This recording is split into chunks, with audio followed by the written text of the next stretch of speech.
Awesome. Wisconsin, Okay. Wesco. I'll ask that you keep yourself mute just in case.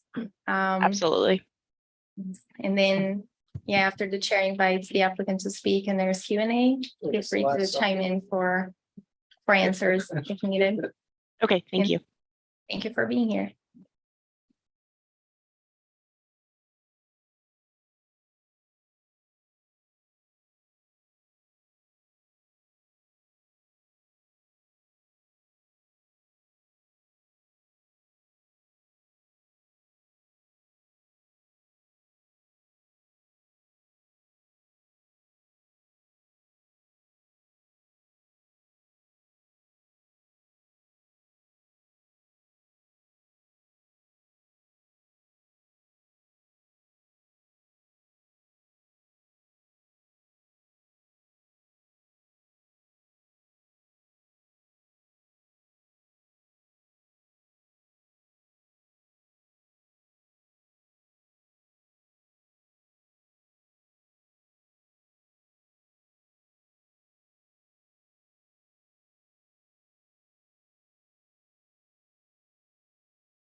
Good for them, man. I'm so. Now starting the September 28th, 2023 Mount Pleasant Planning Commission meeting. Ms. Povidico, will you take roll? Devani, Here. Friedrich, Here. Havels, Here. Honig, Here. Irvin, Here. Kingsworthy. Absent, Leash, Here. Nicholas, Here. Ortman. Here. We have a quorum. Thank you. Next item on the agenda is approval of the agenda. Move to approve. Second. Okay. Do we need to like? Yes, a raise the hand. hand, sorry. Second. Okay, So do we, okay, so do we have any discussion? All those in favor? Aye. All those opposed? Motion passes. Next item on the agenda is approval of the September 7th, 2023 regular meeting minutes. move to approve. Second. Any discussion? All those in favor? Aye. All those opposed? Motion passes. Next item on the agenda is approval of the work session minutes for September 7th, 2023. Move to approve. Second. Any discussion? All those in favor? Aye. All those opposed? Motion passes. Next item on the agenda is the zoning board of appeals report, Commissioner Friedrich. Madam Chair, we did not meet. Thank you. Next item on the agenda is communications. We did not receive any communications. Okay, next item is SCP 2313 and SPR 2318. Okay.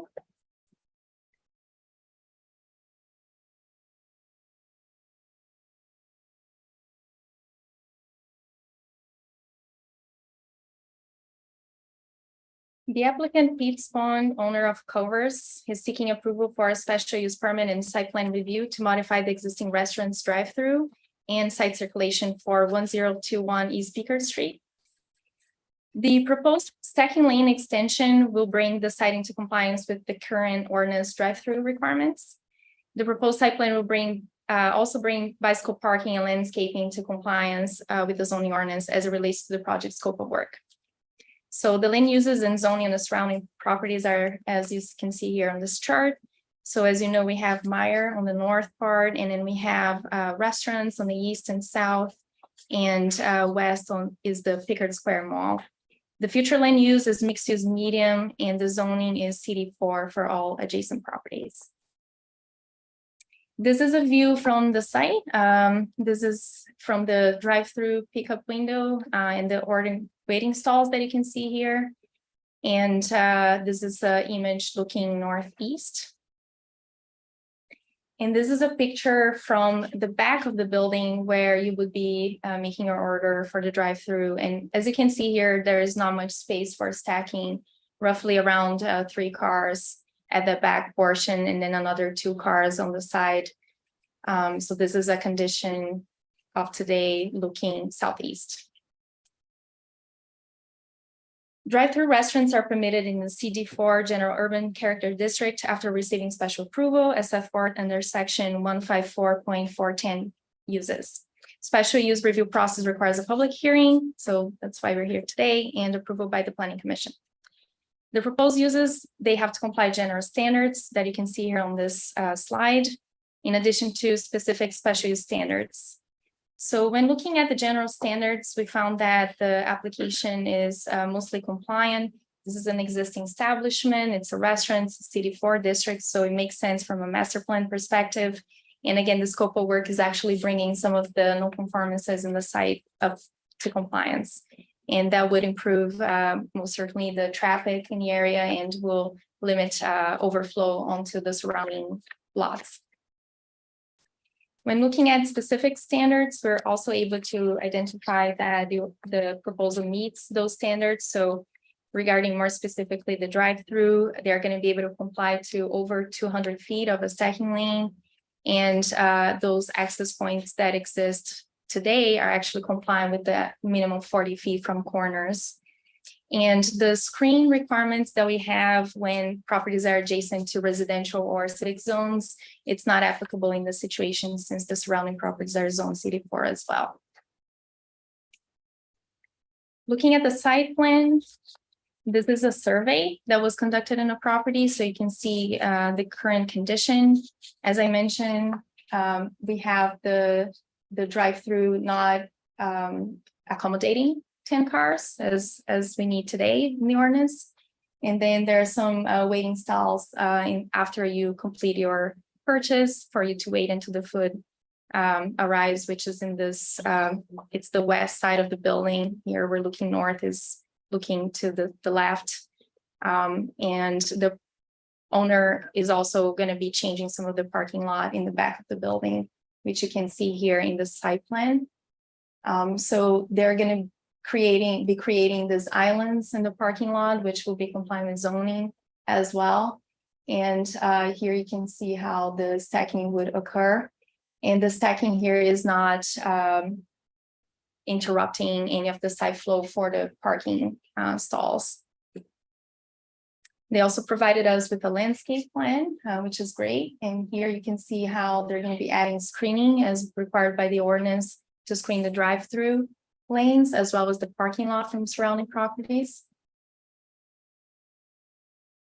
And when looking more specifically, I mentioned most of these items already, but just to go over, so lot occupation, this is a lot that just a little bit not conforming, 0.5 feet. However, I do have a waiver, so in the end, this is a conforming lot, just for future references. And then setbacks are currently not compliant, so we have the building setback much further than what we require today, but it's an existing condition. And regarding building standards, the building is not being changed, but it is under the maximum height allowed. And then I did mention some information about the vehicular parking standards that are being proposed.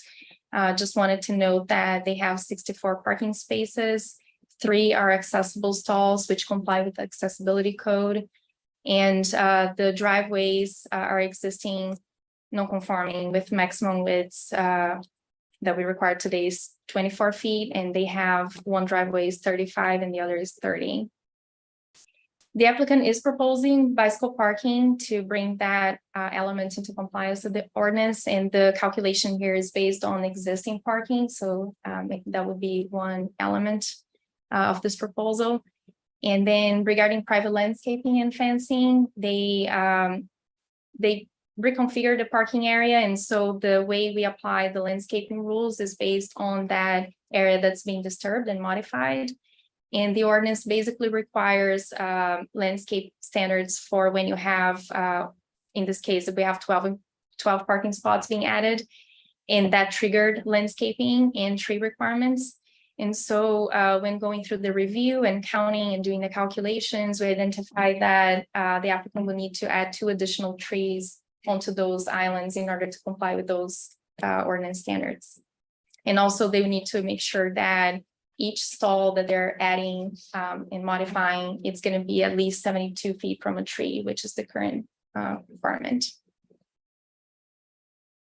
Streetscape is not applicable since there's an existing use.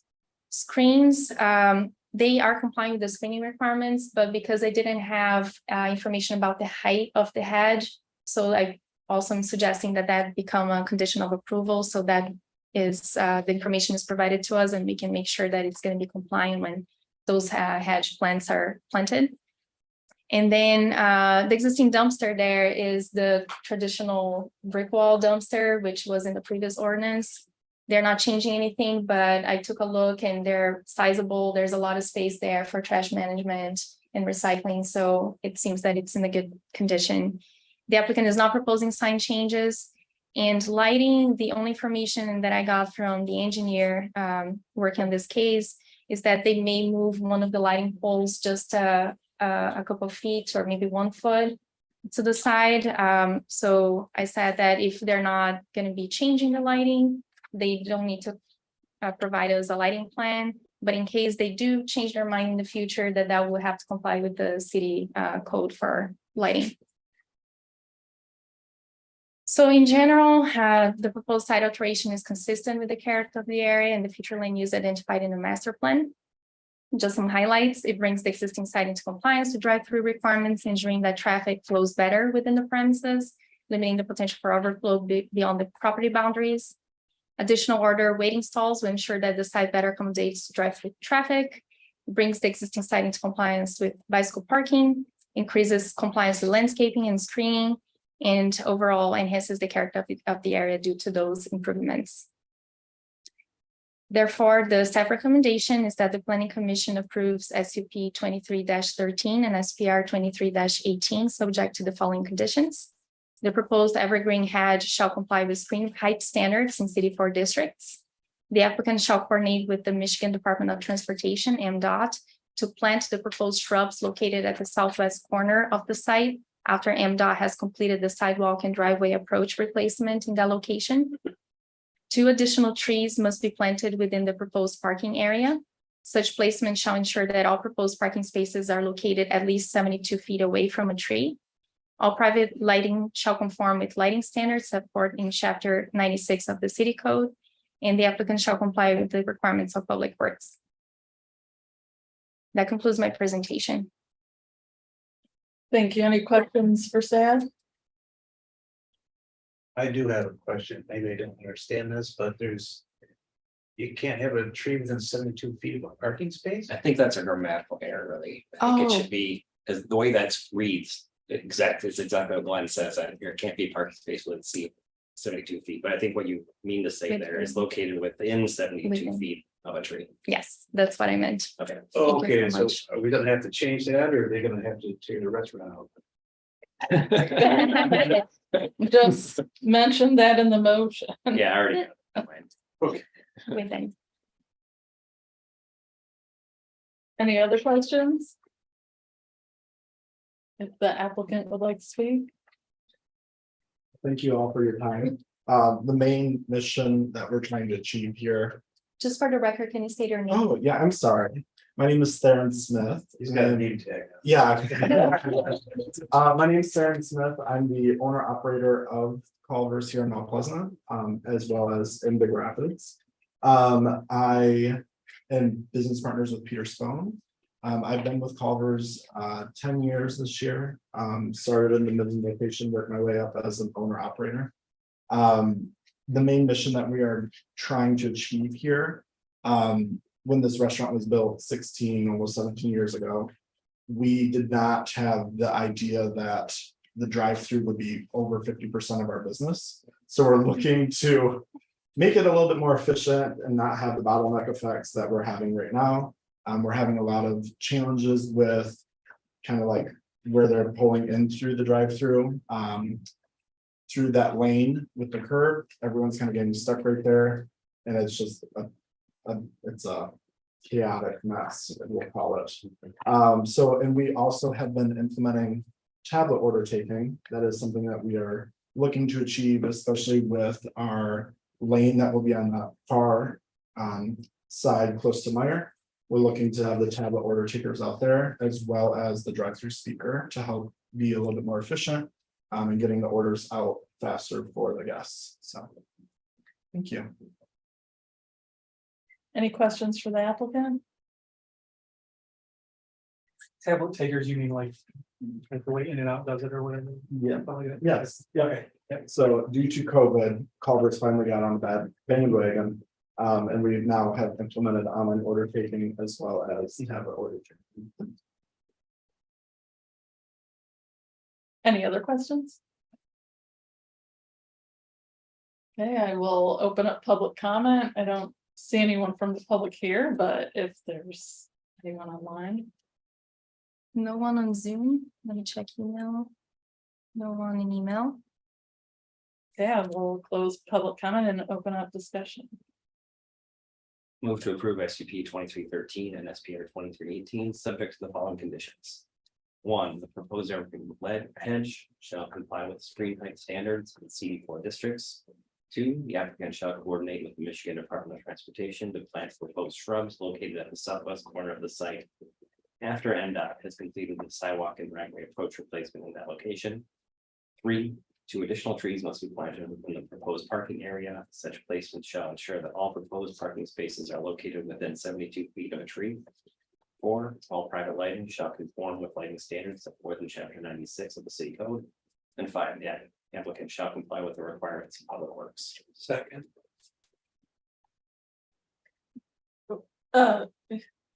Who seconded? Okay, so motion by Commissioner Friedrich and second by Commissioner Powell. Any discussion?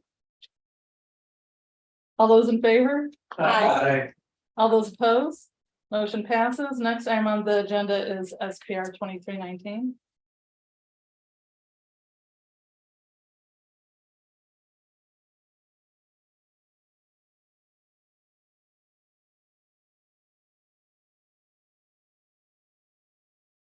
The applicant Spire Development is seeking approval for a site plan review to build a new multifamily housing development at 200 Walnut Street.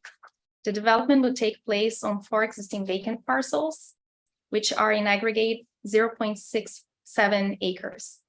The proposed 3-story building will have 29 affordable housing units, which will be a mix of 1-bedroom apartments, 11 units, 2-bedroom, 12 units, and 3-bedroom, 6-unit apartments. Rents will be based on a variety of average medium income levels from 30% to 80% AMI according to the state law. This project is being proposed at the same time as SPR 23-20 for 20 units, which you will be hearing next, located at 410 Mill Street, and is the first affordable housing proposal approved by the City Commission since the readoption of the payment in lieu of taxes pilot policy in December of 2022. After the site plan and pilot ordinance is approved by the city for a 30-year payment in lieu of tax abatement, the applicant will pursue funding consideration through the Michigan State Housing Development Authority, MISTA, to partially finance the project's construction. The proposed building will be built to LEED Zero Energy or equivalent energy efficiency standards. Landscaping will be provided around the building's foundations, and street trees will be planted along the public frontage. One vehicular parking space will be provided for each unit behind the building, 2 of which will be EV charging stations, and 2 of which will be accessible stalls according to ADA requirements. 1 bicycle parking space per unit will also be provided according to the zoning ordinance.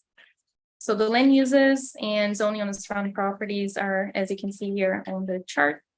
So we have on the north multifamily buildings. This is a very old part of town, and if none of you have been there yet, it was my first time, even though I've been here in the city for a little bit. I would say that there is a mishmash of different building styles, and I think this proposal would add value to the area.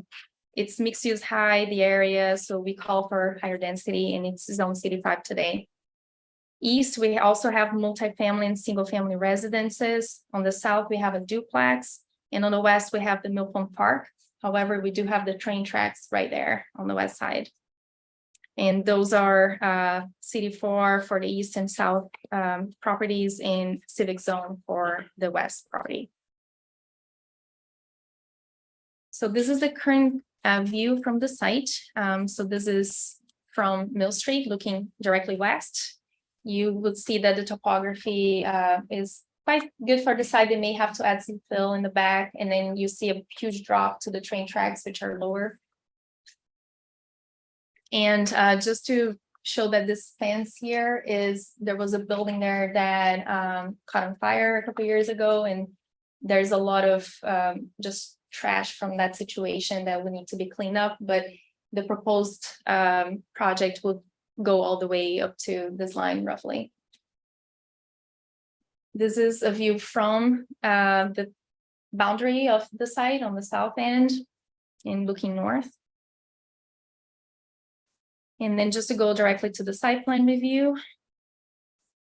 Just wanted to note that multifamily dwellings are permitted as of right within CD5 urban character districts. However, the proposed development couldn't be approved administratively because it exceeds 10,000 square feet. Therefore, it's coming here forward to the Planning Commission. So I'll just show here, this is general schematics on the existing property boundaries. And the applicant will be acquiring this 3 parcels here and the back of this parcel from this parent parcel here. And there is an easement already mapped between this proposed project and the one you're going to hear next, which is in this location. So once the project is approved, the applicant will have to merge the lots and obviously rectify those property boundaries with the new acquisition as well. So here is the submitted site plan. The building occupies a big chunk of the frontage, so it does comply and exceeds our ordinance requirements as of the built out requirement, the 60%. And then you have parking located in the back, which is also very much compliant in the kind of building that we want to see with the new zoning ordinance. This is the facade of the building from the frontage. So it would be a 3-story building with a lot of facade variation, also in compliance with the ordinance. If facades, they exceed 100 feet, we do require the push and pull. So we have that variation and not just a kind of straight up wall. So it does provide some interesting features. So just going through the more technical analysis, the site plan did comply with the plan information. The proposal density is under what we allow even, so it's not maximizing the allowed density, so it is compliant. The lot occupation, the law width, we went through some back and forth. I worked with Department of Buildings pretty closely on this interpretation, but this was a very specific case. We had a property that could exceed the maximum width that we allow in the district. However, that driveway that I mentioned that there is an easement today, is not the part of the property where they're going to be building. Therefore, the frontage definition, when we looked into it, is that the width will go only up to that line where the driveway is located today and the easement is located today. So that measurement is not exceeding the maximum measurement. So that would be compliant. Setbacks, also they're in compliance. So because of the facade variation, it does change quite a bit. So I put here the range, it's from 0 to 8 feet on the front, 24 foot on the sides, which is the maximum allowed in city 5. And the rear is way beyond the minimum required, so 59 to 73 feet because of the parking. Building standards, I did this more detailed chart since this is a new development, it's a multifamily development. And so I was able to identify that the proposal complies with all these different features regarding building height, ceiling height, facade orientation, the built out, as I mentioned, the main entrance and so forth. And then when looking into the more detailed features of the building, the one component that we'll need to work with the applicant, and I put that in as a recommended condition of approval, is the level of the finished floor in the ground floor and the window sill height at the ground floor. The zoning ordinance requires multifamily buildings to be slightly raised from the sidewalk level. And that's just to be able to provide some more privacy to the occupants inside. And so right now the floor level will have to be lifted at least 2 feet from average grade. And then the window sill travels with it. Window sills are usually roughly 3 feet from the floor level. And so we require 5 feet. So those will be conditions of approval. And then the roof pitch, we do also require slightly higher or steeper roofs. So right now the proposal is a 612 and the minimum is 8 to 12. So a little bit steeper than the proposal. The other elements were compliant, as I mentioned before. Vehicular parking standards is how the ordinance describes it. This is adding the new feature of EV charging stations, which is very exciting. And then bicycle parking, they also will be providing enough parking spaces and landscaping and fencing. They did provide shrubs around the foundation, but there's some small gap into it, so they will need to fill it up. The ordinance requires 100% of the foundation to have shrubs. If you are set back further than I believe was 3 feet, so they'll need to just submit that with the shrubs. And streetscape, they will be building sidewalk that will match the sidewalk with surrounding adjacent properties, and they'll also be matching the planter strip. Screens, we do have placed in the staff report a condition of approval that the parking area be screened by wall, hedge, or fence. So you probably recall that the previous ordinance used to require screening between multifamily and single and two-family dwellings. This ordinance is not crystal clear on that. I do want to work with you on an interpretation there, but it does have a requirement that parking areas be screened. So I'm also putting this as a condition of approval. So the parking screened from surrounding adjacent properties. The proposed enclosed dumpster does have space for trash and recyclable materials, so that's compliant. And I didn't see information about utility box and service meters. These are details, but we do have requirements on the location of these features. So I would also be proposing that we have that as a condition of approval, just to make sure that those elements comply with the ordinance. Signs, they're not proposing signs at this time. It becomes a future part of the proposal with the building safety department. In lighting, also we don't have lighting details, therefore will be a condition of approval that they comply with the city ordinance for lighting. So the overall analysis is that the proposed site plan is consistent with the future land use identified in the master plan. And in addition to that, it will also help the city advance the city's commission's goals for housing sustainability. And I put development here, but I think it's the idea of having newer development and more multifamily or more housing development in the city. So the proposal does provide additional housing options for the community. One thing that we worked with the applicant was on the amount of 1 and 3 bedroom apartments. So I worked with the Housing Commission. They provided new stats on the need right now, especially for affordable housing. And we do have a need for family-sized apartments there. So they increased a number of 3 bedroom units, which was great. Also, it advanced the city goal with affordability. Who add so many new residents to downtown, supporting the existing businesses. And because of its density, would be utilizing the city's resources more efficiently since it's so close to downtown. The proposed LEED certified design, I think, will bring a new standard for construction here in Mount Pleasant.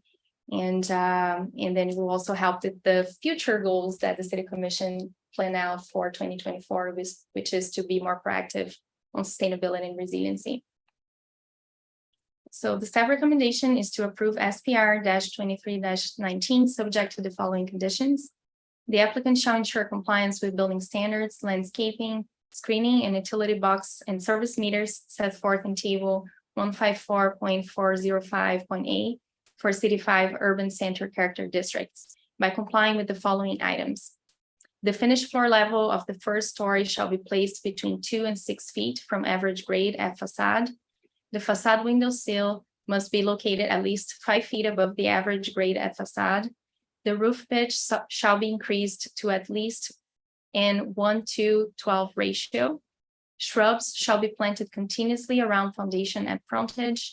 The parking area must be screened by a wall, hedge, or fence from adjacent properties. Utility box and service meters shall be located within the 3rd lot layer. All private lighting standards shall conform with lighting standards set forth in Chapter 96 of the City Code, and the applicant shall comply with the requirements of building safety, public safety, and public works. That concludes my presentation. Thank you. Any questions for staff? Yeah, I do. Is that hard up against the railroad tracks? Sorry, Is that hard up against the railroad track? if it's too close to it, or I mean, is there anything between the railroad tracks and this property? it will be, there will be a fence if they comply with the condition that we put here to provide screening between the property and adjacent property. Right now, as proposed, there wouldn't be anything in between. Okay. Parking and the train yeah. tracks. Railroad tracks are under federal jurisdiction. There's not any complications with a new project up against the railroad track. It would be within private property. So it wouldn't be going into the railroad right of way. Okay, so there's no problems there. Yeah. I understand this is part of a pilot project fee, and I don't super understand how that works. The city receives a fee in lieu of taxes. Yes. So What kind of fee? So the agreement that the City Commission and the applicant agreed upon, and the ordinance is going to come forward to the City Commission the next month for final approval. But it is in the understanding that everyone is in agreement that will be a 4%, which will be shared with other jurisdictions as any other tax payment, so state, county, and so forth. So 4% based on the rent that they collect, and because it's affordable housing, rents are going to be much lower than what market rate would be able to charge. So 4%, and then the city also would be charging an extra 4% to cover for municipal services on the property. So especially emergency services and things of that nature. Okay, so this has to be approved by the county as well? No, it just has to be approved at the City Commission level, and then the state would then approve the pilot. So it is a competitive application. So it's not that the applicant is guaranteed that they're gonna be able to get it at the state level. However, once that's approved at the state level, then it kind of functions downhill to county and city. Okay, so this county and the school system are still gonna be receiving some sort of fee? Yes, so they're still going to be receiving a portion of that 4% that gets paid to all jurisdictions as part of the pilot rate agreement. Yeah. If I'm not mistaken, I think it's 27% city, and then the other pieces of the pie, I don't know by memory, but the commission in the public hearing or in the meeting, the commission discussed this. They did talk about it because they had options. They could go 0% to a 8% municipal service fee. So basically not share, but they decided that the residents are going to be using the schools and other services that are provided by other jurisdictions. So they decided on the 4 and 4 split. And I assume that the plan has to be changed significantly to build a foundation to lift the floor. You have to change a little bit. Yeah, we're gonna have to work on ADA accessibility for the floor to be lifted 2 feet. And in the facades and all the drawings will have to be updated, but I think there's enough space for us to be able to accommodate those features. Okay, so originally this was a slab plan? For our foundations, Yeah. do you know? Correct, Sean? yeah, slab on grade. And we can't do that. It's got, according to the city code, it's gotta be foundation based up. Raised. Mhm. Okay. Is that by chance also because of like a floodplain? No, I think it's just the design. That part's not in the floodplain. It's not. We are here. Yes, the side of Broadway is much worse. We would not be able to build in a floodplain. No, you can't build houses. Any other questions for staff? Any questions for the applicant? Would the applicant like to say something? Well, good evening. My name is Sean McMichael. I'm Vice President of Development with Spire Development, and that was very thorough. I don't have much else to add other than we're eager to submit this application to the state, and we hope to be a part of the community. It's well needed. I think that that's a. From what I hear, there's like over a year wait list for affordable housing currently in the city, so. That part of town, getting cleaned up and tightened up a little bit. Yes. I take it, oh, I'm sorry. I take it you haven't actually purchased the property yet. It has to wait until you get approval on everything. That's correct. Any other questions for the applicant? Then I will open up discussion. Move to approve SPR 2320 subject to the following conditions. 1, the applicant shall ensure compliance with building standards, landscaping, screening, and utility box and service meters set forth in table 154.405.a or CD5 urban center character districts by complying with the following items. A, the finished floor level of the first story shall be placed between 2 and 6 feet from the average grade at facade. B, the facade windowsill must be located at least 5 feet above average grade at facade. C, the roof pitch shall be increased to at least an 8:12 ratio. D, shrubs shall be planted continuously around foundation at frontage. E, the parking area must be screened by a wall, hedge, or fence from adjacent properties. F, utility box and service meters shall be located within the 3rd lot layer. 2, all private lighting shall conform with lighting standards set forth in chapter 96 of the city code. 3, the applicant shall comply with the requirements of building safety, and public works. Second. Motion by Commissioner Leash and second by Commissioner Avalos. Can I get a clarification? Okay, You mean to say case 2319? Would you say 20, or what's the next one? Oh, what you're talking about in the SPR 22-19, not 23-20. Yeah, that's a mistake, isn't it? All right, my computer, I was scrolling. To the end, I think they're exactly the same, but I just want to Well, be clear. let's approve the Mill Street one before. Right. so we all understand what the motion is at this point then? Okay. 23-19. Okay. And any discussion? All those in favor? Aye. All those opposed? Motion passes. Next item on the agenda is SPR 2320. So as I mentioned in the previous presentation, this project includes the 2 sites, and this site in particular is proposed to have 20 affordable housing units. The mix of 1-bedroom, 2-bedroom, and 3-bedroom apartments will be 11 1-bedroom, 3 2-bedroom, and 6 3-bedroom apartments. And again, rents will be based on different AMIs, so from 30 to 80%, and we have a mix of it. So I mentioned this before, but this proposal and this site is similar to the other one. They're also considering doing LEED, and there will also be a pilot agreement that they will have to acquire or get the city ordinance, the city commission to approve the ordinance, and then be able to secure that funding with the state. So here's the site, as I mentioned before. So you have Mill Street, and this is facing Mill Street.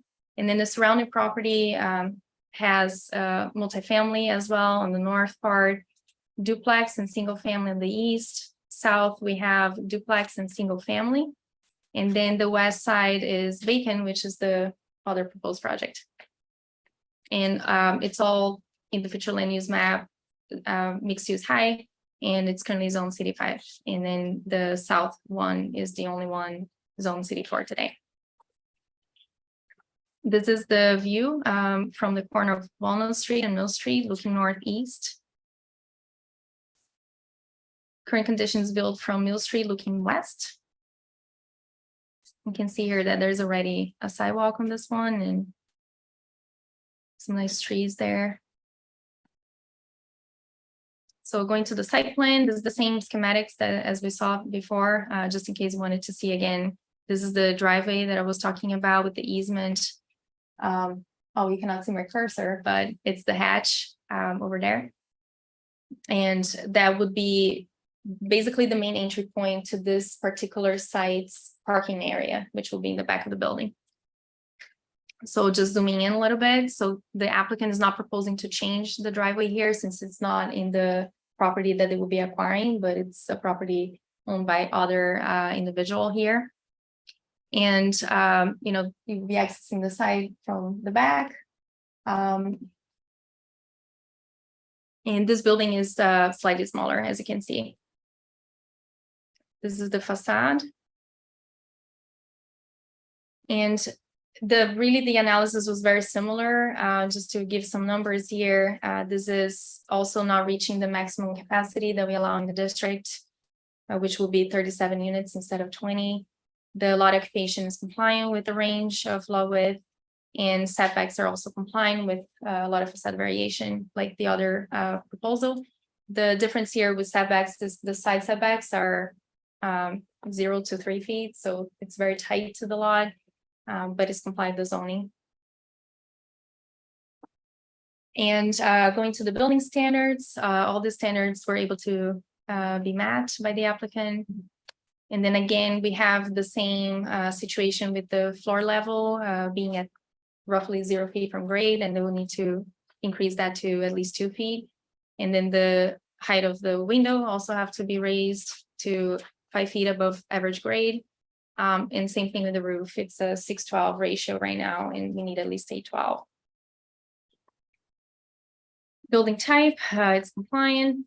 The parking standards are all compliant. We have here the parking in the third lot layer. We have 21 parking spaces, so 1 extra in addition to the dwelling, amount of dwelling units. And then ADA stalls are compliant with accessibility code. And then the applicant is likely going to be proposing one of those parking spaces to be an EV charging station. Biking standards are also compliant, so they're proposing 11 plus 1 extra space. So yeah, 11 are located in the external bike rack, and then 10 will be located within the building. So the other proposal had all bike racks outside, and this one will have some of the biking spots within the building. Very nice. Private landscaping and fencing. So same thing with the shrubs. There's a little bit of a gap, so I put that as a condition of approval as well. And then streetscape standards, they are going to be continuing that sidewalk and planter strip as we have today. And screens. This is the same situation. They will need to add screening around the parking.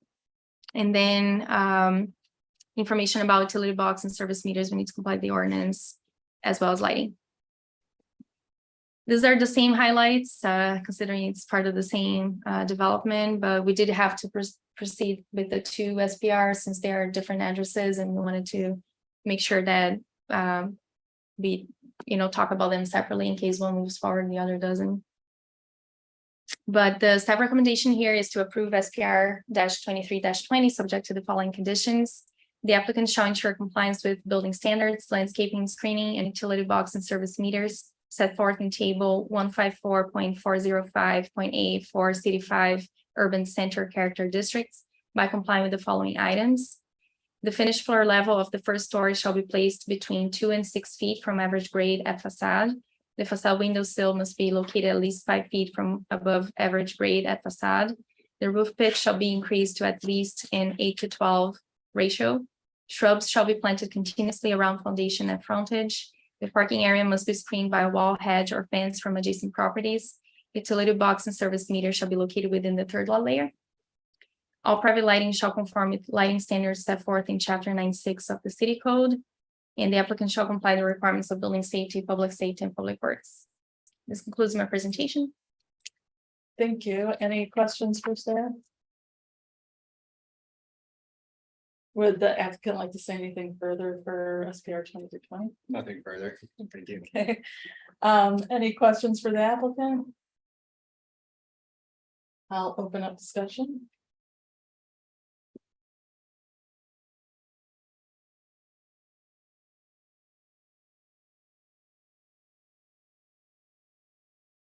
Move to approve SPR 23-20, subject to the following conditions. The applicant shall ensure compliance with building standards, landscaping, screening, and utility box and service meters set forth in table 154.405A for CD5 Urban Center Character Districts by complying with the following items. A, the finished floor level of the first story shall be placed between 2 and 6 feet from the average grade at facade. B, the side window window sill must be located at least 5 feet above average grade at facade. The roof pitch shall be increased to at least 8:12 ratio. D, shrubs shall be planted continuously around foundation and frontage. E, the parking area must be screened by wall, hedge, or fence with adjacent properties. F, utility box and service meter shall be located within the third lot layer. 2, all private lighting shall conform with lighting standards set forth in chapter 96 of the city code. 3, the applicant shall comply with the requirements of building safety, public safety, and public works. Second. I have a motion from Commissioner Friedrich and a second from Commissioner Havalis. Is there any discussion? All those in favor? All those opposed? Motion passes. Next item on the agenda is public comment. If there's anyone from the public that would like to comment. I don't see anyone here in person, but is there anyone online? No one online? I will close public comment, and next item on the agenda is staff report. Right, so I just have a quick update to y'all regarding Stash Ventures. They came forward for SUP-2306 and SPR 2306 for an adult use retail marijuana establishment. And they provided a lighting plan, which is in compliance with the city code and ordinance. Therefore, we approved that, and it's part of their approved SUP. So it was in the conditions, so we didn't have to get back to you on that one. Where was that located? So it's in the same location where they have the other businesses. So it's on the north part of town, Pickard. So they're the outfit that has several locations. Yes, yeah. So they have processing facility there. And now they're doing the retailer component of it. Any other questions? Thank you, and anyone would like to move to adjourn? Move to adjourn. Second. All those in favor? Aye. Meeting adjourned. You know, after your project is approved, you don't have to stay here. You're not trapped. It's a good learning. Not-